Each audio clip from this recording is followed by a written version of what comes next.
My name is Samantha Cole. I'm 37. My husband demanded every asset in our divorce. The house, the business, every account. So I agreed and let the court give him exactly what he asked for. He didn't understand the cost until it was legally too late.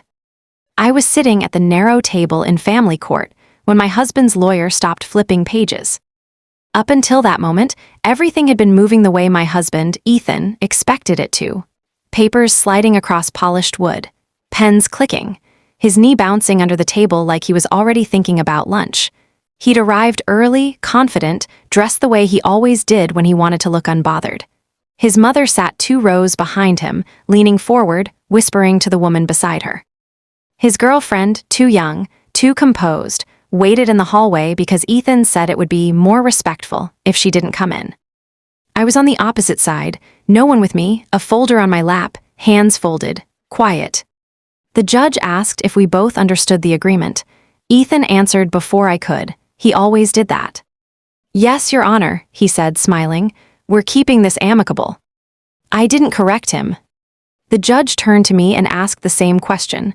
I nodded and said yes. My voice came out steady, a little flat, the way it does when I'm being careful. Ethan's lawyer kept reading. He slowed down at first, then he stopped completely. I watched him lean closer to the document, thumb pressing into the page as if the words might move if he held them still. He flipped back a page, then forward again. His mouth tightened. He leaned toward Ethan and whispered something I couldn't hear. Ethan laughed under his breath, not loudly, just enough to show he wasn't worried. The lawyer didn't laugh back. He whispered again, longer this time. His tone changed, less professional, more urgent. Ethan's posture shifted. His shoulders stiffened. He glanced at me for the first time since we'd sat down. I didn't look away. The lawyer turned another page. That's when his hand froze. Not dramatically, just stopped. His finger was resting halfway down the paper like he'd been reading and suddenly forgotten how. He cleared his throat and asked the judge for a moment. The room went quiet in the way courtrooms do when something small goes wrong, not tense yet, just attentive.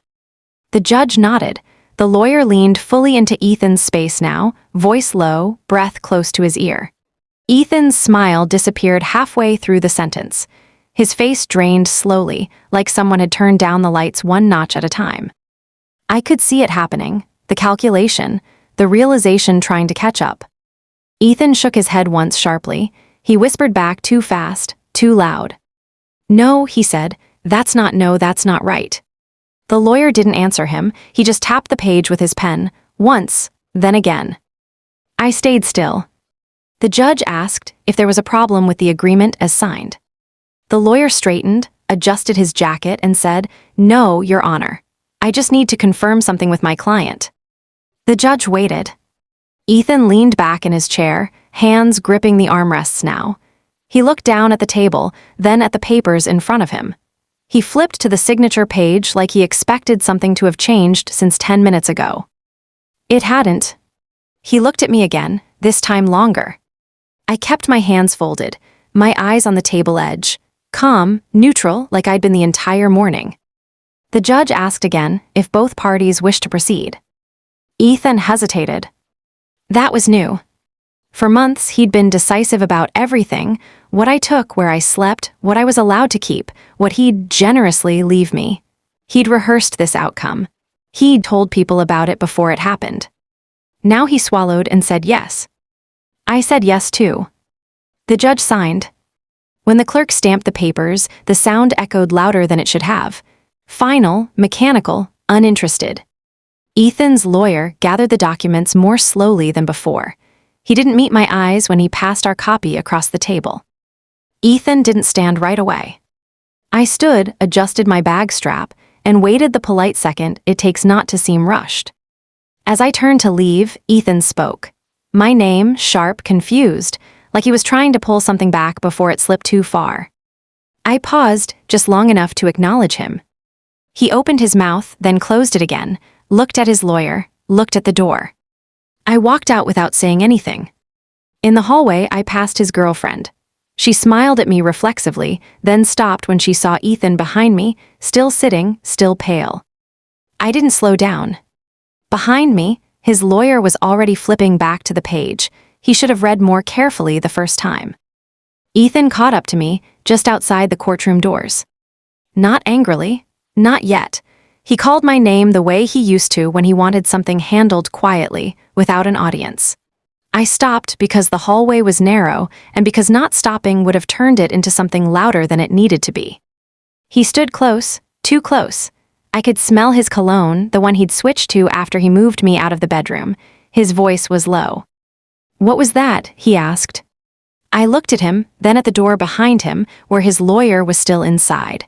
I said I didn't know what he meant. He let out a short breath through his nose, like I was being difficult on purpose. "You were supposed to just sign," he said. "That's what we agreed." "I did sign," I said. He stared at me for a second, searching for something in my face.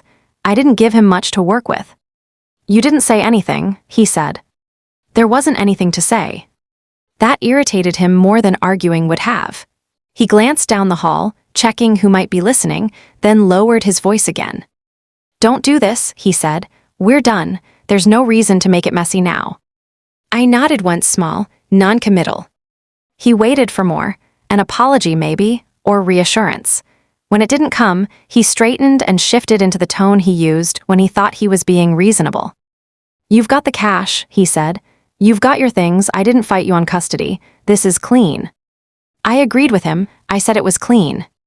That threw him off.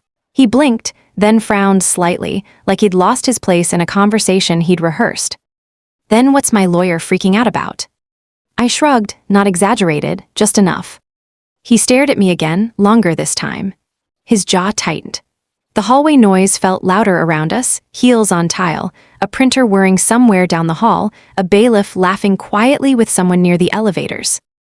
From behind us, his mother's voice floated out as she stepped into the hall, already mid-sentence, already explaining something to no one in particular. She stopped when she saw us. Ethan turned to her quickly. "It's nothing," he said, "just a paperwork thing." She looked at me then. Her expression softened in a way that didn't reach her eyes. "I hope you'll both move on peacefully," she said, like she was delivering a statement she'd practiced. I nodded politely. She seemed satisfied with that. Ethan checked his phone. His girlfriend was texting him. I could tell by the way his thumb paused before responding. "We'll talk later," he said to me firm now, like a decision. I didn't agree or disagree. I picked up my bag and walked toward the exit. Behind me, I heard his lawyer's voice for the first time in the hallway, quieter than before, tighter. "Ethan," he said, "we need to sit down." Ethan didn't answer him right away. I pushed through the glass doors and stepped outside into the cold. The air felt sharper than it had that morning. I stood there for a moment, breathing, watching people cross the courthouse steps without looking at one another. My phone buzzed once in my pocket, a message from Ethan. "We need to clear something up." I didn't respond. Instead, I opened my calendar and checked the reminder I'd set weeks ago.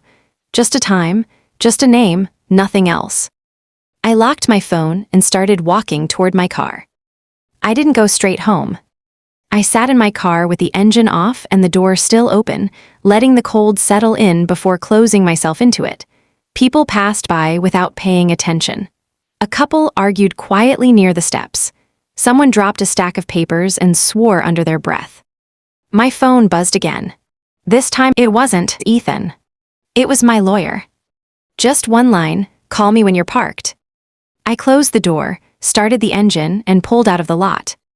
I didn't speed. I stopped at every light. I followed the same route I'd been taking for months, the one that didn't pass our old house. The radio stayed off. My hands were steady on the wheel.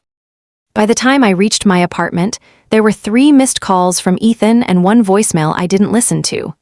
I parked, carried my bag upstairs, and set it on the kitchen counter like it belonged there. I called my lawyer back. She didn't sound surprised. She sounded careful. "They didn't read it," she said. I leaned against the counter and waited. "He assumed," she continued, "which is what we expected. His attorney flagged it at the last minute, but it was too late to stop anything." I asked what page he'd stopped on. 47, she said, the addendum. I thanked her and hung up. I didn't feel anything sharp in that moment. No rush, no relief, just a sense of something clicking into place the way it does when you hear a lock engage. I checked my email, nothing new. I checked my bank app, the balance was unchanged. I put my phone face down on the counter and washed my hands. That evening, Ethan showed up. Not inside, outside. He stood on the sidewalk below my window and called up, like we were younger, and this was some misunderstanding we could clear up if we just talked long enough. I didn't open the window. He texted instead. We need to revisit the agreement. I read it once, then again, then I set the phone down and finished making dinner. Later, another message came through, shorter this time. My lawyer says there's an issue. I didn't answer that one either. The next morning, I woke up to an email notification preview from a bank I hadn't been checking regularly in months. The subject line mentioned an account review. I didn't open it right away. I made coffee, I ate breakfast. I sat at the small table by the window and watched a delivery truck struggle to parallel park. When I finally opened the email, it was formal and polite. A request for clarification, a deadline. I closed the app without replying. By noon, Ethan had stopped calling. That was the first thing that felt different. Ethan didn't stop calling because he'd figured something out. He stopped because this was the first time pressure wasn't working. That had been the pattern from the beginning. Whenever something mattered to him, he moved first and spoke confidently, assuming the rest would fall into place. I learned early that silence made him uneasy, so he filled it himself. Decisions became facts before I realized I'd been excluded from them. One of the first times I noticed it clearly was years ago, when his business landed its first big development contract. We were at a mixer full of investors and local officials. I stood next to him the entire night, introducing people, answering questions, smoothing things over when his temper flared. When someone complimented the organization of the event, he smiled and said he'd handled most of it himself. I didn't correct him, I never did. That became normal. Work that existed only when it went wrong. Praise that traveled in one direction. If I brought something up later, he'd act surprised, like he hadn't realized I cared. Over time, the boundaries inside our marriage blurred in the same way. Money conversations happened after decisions were made. Schedules shifted without notice. I was informed, not consulted. When things went well, he was proud. When they didn't, the problem lived somewhere around me. There was a period where he started coming home later and later, always with explanations that sounded reasonable if you didn't stack them side by side. Dinners pushed back, weekends rearranged. He'd say it was temporary, strategic, necessary. I stopped asking follow-up questions because they never led anywhere useful. The moment that stays with me most wasn't loud. It was an afternoon in his office, years before the divorce, when a vendor called asking about an overdue payment. I told them I'd look into it. Ethan overheard and waved them off, told them to send the invoice again.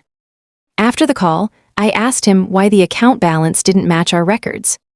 He smiled, light and dismissive, and said, "You worry too much, I've got it handled." That was the answer I got for everything back then. Handled. So when the pressure came later, when he moved me into the guest room, when my belongings were packed into bags like temporary clutter, when he started speaking about me as if I were already gone, it didn't feel sudden. It felt consistent. The surprise wasn't that he believed I would fold. It was that he never noticed when I stopped doing that. After that afternoon with the vendor, I did confront Ethan again. Not because I believed him, but because something in the numbers stayed with me. A small mismatch at first, a balance that didn't resolve the way it should have. I told myself I'd misfiled something and went back to my routine. But the same thing happened again a few weeks later, then again. So I started checking quietly. Not digging, just noticing, opening statements the way I always had, but this time comparing them instead of filing them away. I didn't change passwords or reroute mail. I didn't want anything to look different. I just paid attention. Patterns emerged quickly once I stopped assuming there was an explanation coming later. Loans stacked where one should have been paid off. Short-term fixes rolling into longer obligations. Rental income that existed on paper but didn't seem to land anywhere. When I asked neutral questions about timing, about cash flow, Ethan answered with the same easy confidence, always future-focused, always temporary. He talked about growth, expansion, leverage. I stopped asking. One night, after he'd fallen asleep, I sat at the dining table with my laptop and opened an account he rarely mentioned. It took longer than I expected to load. When it finally did, the numbers made sense in a way I hadn't wanted them to. Losses where there should have been gains, transfers that didn't connect to any business expense I recognized, payments that repeated on a schedule that had nothing to do with vendors or payroll. I closed the laptop and went to bed.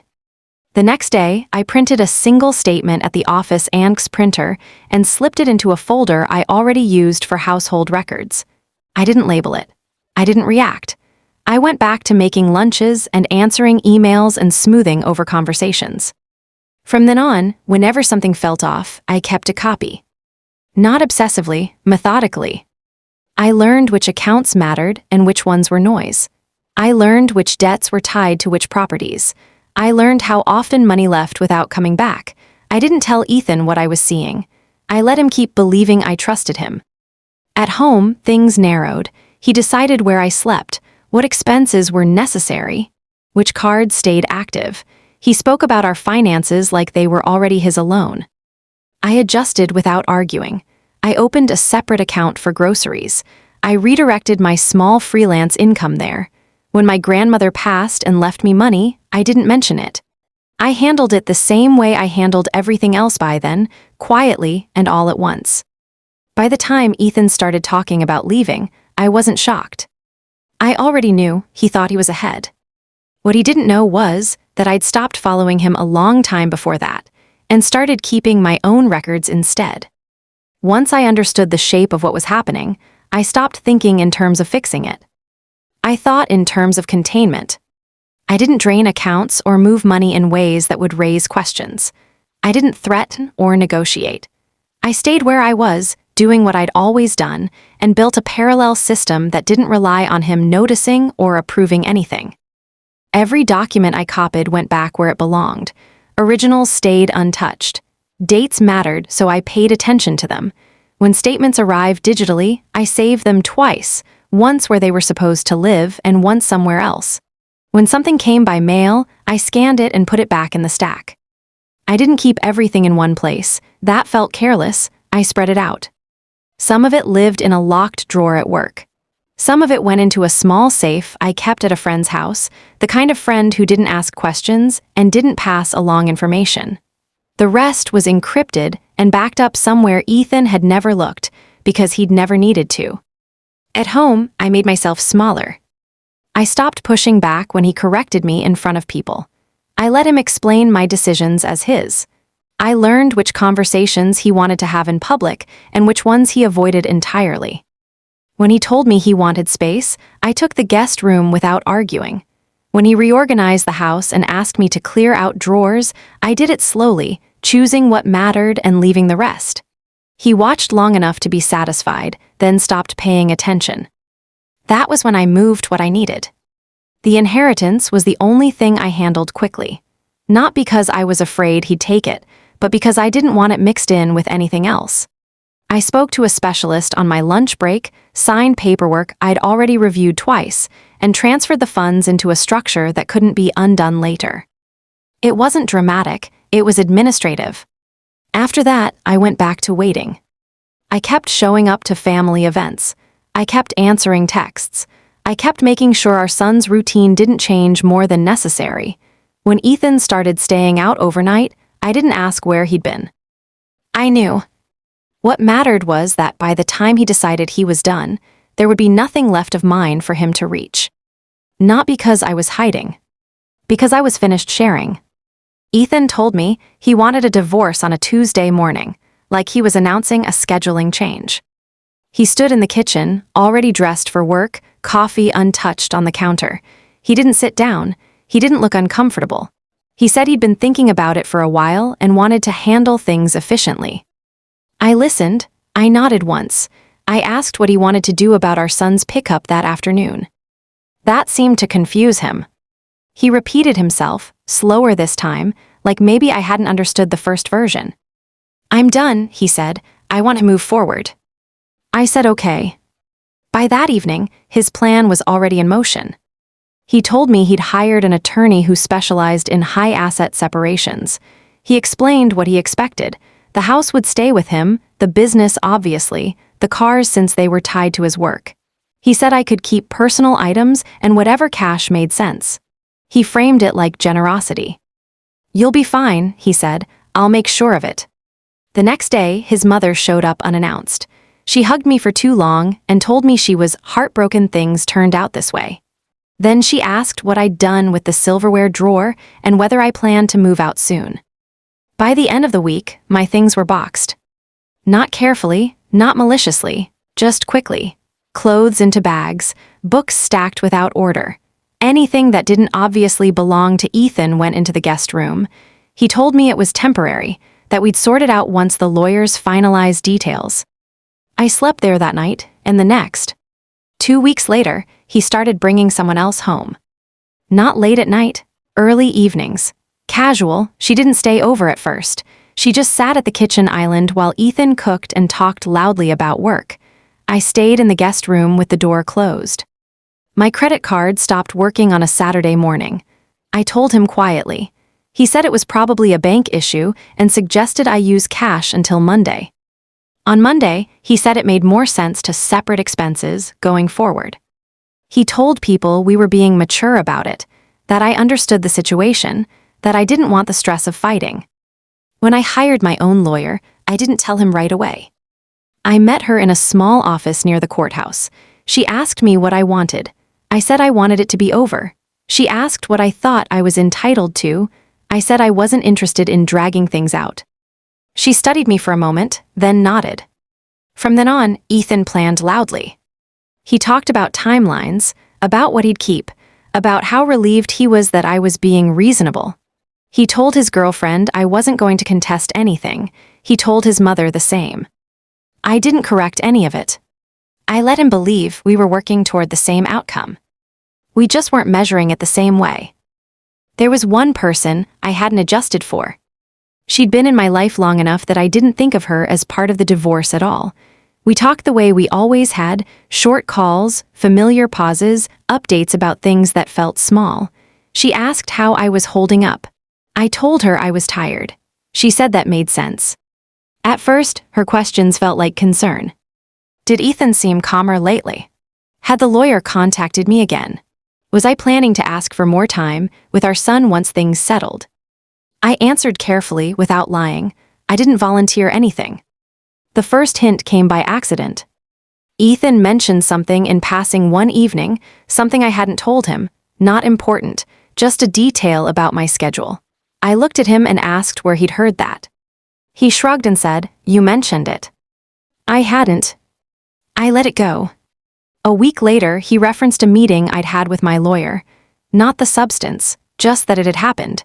He said it lightly, like it was common knowledge. I stopped mid-task and asked him again how he knew. He smiled. "You don't have to be secretive," he said. "We're all adults." That night, I replayed a few recent conversations in my head. The timing, the way information seemed to travel faster than it should have. The next time my friend called, I listened more than I spoke. She filled the silence easily, asked questions that sounded casual but landed too precisely. When I gave vague answers, she redirected, circling back from a different angle. I didn't confront her. I just stopped giving her anything real.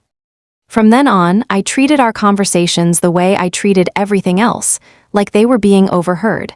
I shared frustrations that didn't matter. I mentioned plans that wouldn't happen. I kept my voice steady.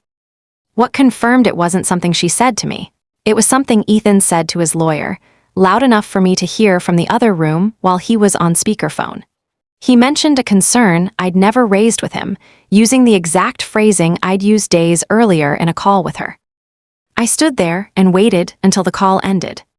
Later, my friend texted, asking if I was okay. I replied that I was managing. She sent a heart emoji. I didn't block her, I didn't cut her off. That would have drawn attention. I just made sure that anything she passed along wouldn't hurt me. After that, Ethan's confidence grew. He knew just enough to feel informed, just enough to feel ahead. And because of that, he stopped checking anything himself. The hardest part was watching our son, Tyler, adjust to the version of the story he was being given. He didn't ask questions at first. He just started pulling away in small, careful ways. He stayed longer in his room at Ethan's house. He answered me with shorter sentences. When I picked him up, he seemed distracted, like he was trying to keep track of two different sets of rules.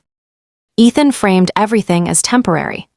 He told him this was just how transitions worked, that adults handled things differently, that I needed space and time.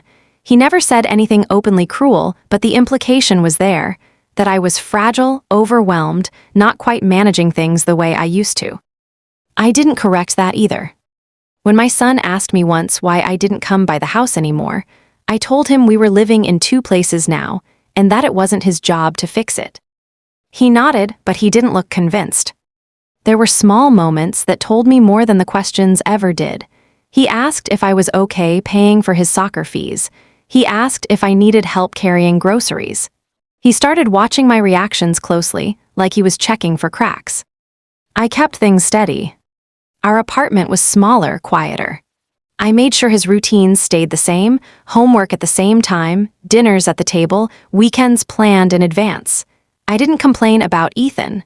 I didn't explain what I couldn't prove without pulling him into it. Once, after he came back from his father's, he mentioned that Ethan said money was tight because of lawyers. He said it casually, like a fact. I said okay, and asked him how practice had gone. A few weeks later, he mentioned something else, that his dad was stressed about a property, that a trip they'd planned might be postponed. The explanations were starting to stack. I told him to be patient, that adults sometimes needed time to sort things out. I said I'd tell him if there was anything he needed to worry about. He watched me for a long moment, then nodded. What I didn't say was that he didn't need to choose sides. He would see it on his own. And when he did, I wanted him to know that nothing I'd done had put him in the middle. The morning of the hearing, I carried 3 binders in a plain tote bag. The leather was scuffed, nothing about them suggested importance. I set them on the table outside the courtroom and arranged my papers neatly on top. Ethan arrived shortly after, wearing a suit that was too new, a tie too bright.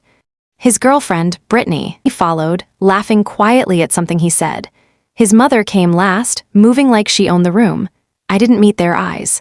I folded my hands in my lap, keeping my posture steady. My lawyer, Mara, gave me a small nod. No words, I didn't need them. The judge called the case. Ethan's confidence was immediate. He leaned forward, signed documents without looking, barely listening. He had expected me to do the same. He had expected the checkmate would come later. When Mara handed the first binder to the clerk, I simply watched. The pages were organized. Every account, every loan, every property tied to its corresponding debt. Notes I'd quietly taken over the years had been compiled clearly. Every number matched, every transfer traced. Ethan glanced at the top page. His eyes flicked quickly. He didn't look worried, yet. Mara handed over the addendum last. 47 pages in, there it was.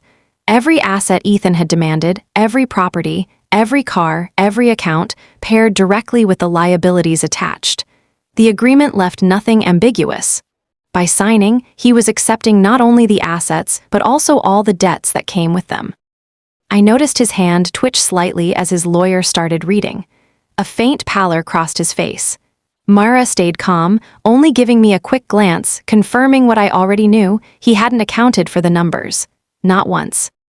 He leaned toward Brittany, whispered something I couldn't hear. She shook her head, muttered, and stepped back. His mother, Lorraine, pressed her lips together. The room shifted around them, but I stayed still. I signed my copies deliberately, slowly, as if to let the weight of the documents settle in the air. He didn't notice the rhythm. He only noticed when it was too late. When his lawyer finally read the final page aloud, the truth registered. Ethan had taken on more than he realized. $1.9 million in debt, offsetting the supposed assets. The room grew quiet. The judge repeated the terms. Ethan's protests sounded small, defensive, inadequate. Mara didn't speak beyond what was procedural. I folded my hands again, not looking at him, not needing to. He had asked for everything, and I had given it to him. I left the courtroom feeling lighter than I expected. Not because anything had changed outside the room, but because I hadn't needed to act at all. Ethan lingered in the hallway, talking to his lawyer in clipped, agitated sentences. I walked past them slowly, clutching my tote, letting the binders rest against my side. He glanced at me once, trying to catch a reaction, looking for the shame or panic he assumed I would feel. There wasn't any. Brittany stayed close to him, a hand on his arm, scanning my expression like she expected something to crack. Lorraine hovered at a distance, mouth slightly open, trying to piece together what she hadn't understood until it was too late. I moved deliberately toward the elevator, pretending the hearing had been exhausting. My movements were careful, tired, measured, unremarkable. Every gesture reinforced what they already believed, that I had surrendered, that I had given up. Outside, the air smelled of rain on asphalt. Our son, Tyler, waited in the car I'd arranged. Homework spread across the passenger seat. I smiled at him briefly, relaxed, letting him see that our life continued on the other side of this performance. At home, the apartment felt smaller but safe. I unpacked only what we needed for the evening: his soccer uniform, my laptop, a few books. Nothing else mattered in that moment. I checked the binders once more, tucked them into a locked drawer, then closed it. The weight wasn't heavy. The work was done, methodically, silently, years in the making. Ethan had taken everything he demanded. He walked out of the courtroom believing he had won. I had given him precisely what he wanted. And yet, by the time he stepped into the world beyond those doors, the consequences had already begun. The day after the hearing, I walked through the apartment with Tyler, unpacking the small boxes we had brought back from the guest room. Clothes, school books, a few framed photos, nothing extravagant, nothing tied to Ethan's illusions of wealth. News traveled fast, through mutual friends, through social media, through whispers that tried to make it seem like I had lost. But I didn't respond, I didn't post, I didn't need to. Ethan's world started unraveling quietly but steadily. The house he had so proudly claimed couldn't cover its own mortgage. The business faltered under its debts, bills arriving faster than income. Brittany left within weeks, citing unexpected changes. Lorraine tried explaining the situation to anyone who would listen, but the numbers were too plain, too visible. Tyler adjusted to our routines quickly. He began noticing the truth of what I had told him. Adults sometimes made mistakes that weren't his fault, and patience often revealed clarity. He stayed close, helped unpack, carried groceries, shared small jokes. The tension that had been thick between us loosened slightly each day. I enrolled in interior design classes I had shelved for years. I worked steadily, carefully, without rushing. Tyler did his homework at the same table where I planned layouts and sketch designs. Our lives were modest but stable. I never responded to Ethan's apology call. I didn't need closure from him. Tyler didn't hear anything about him unless he asked, and even then, I kept my answer factual and brief. His mother reached out through him once, hoping to persuade me to meet, but Tyler quietly refused. The settlement I had taken, a small sum, just enough for an apartment and a buffer, was managed carefully. Tyler's trust remained untouched. Every financial move was deliberate, every choice calculated. The life I had built quietly, methodically, was intact. And so we settled into a new normal, not flashy, not triumphant in the eyes of anyone else, just ours, safe, certain. The people who had tried to control the story no longer held the pages. I heard through mutual acquaintances that Ethan was struggling, not publicly at first, just small signs. The car he had leased was repossessed quietly. Vendors stopped returning calls from the business he claimed was thriving. Payments on his properties fell behind. Brittany's departure had left a gap he hadn't prepared for. She had managed some of the appearances, the social obligations, and now he had to navigate them alone. Lorraine tried stepping in, offering advice and explanations, but even she couldn't patch the holes in what he had built on overconfidence. I didn't follow the details closely. I didn't need to. The patterns were enough. Each missed payment, each delayed call, each canceled plan was evidence of the foundation he had overestimated. Tyler noticed, too. One evening, he mentioned casually that his father had said the house couldn't be sold because of liens. I nodded, as if it were nothing extraordinary, and moved on to dinner. Later, I learned that bankruptcy filings had begun. There was no dramatic confrontation, no public spectacle, just quiet slips of reality catching up. I continued with my routines, classes, work, quiet evenings with Tyler. Each day reinforced that stability isn't flashy. It isn't sudden. It's deliberate.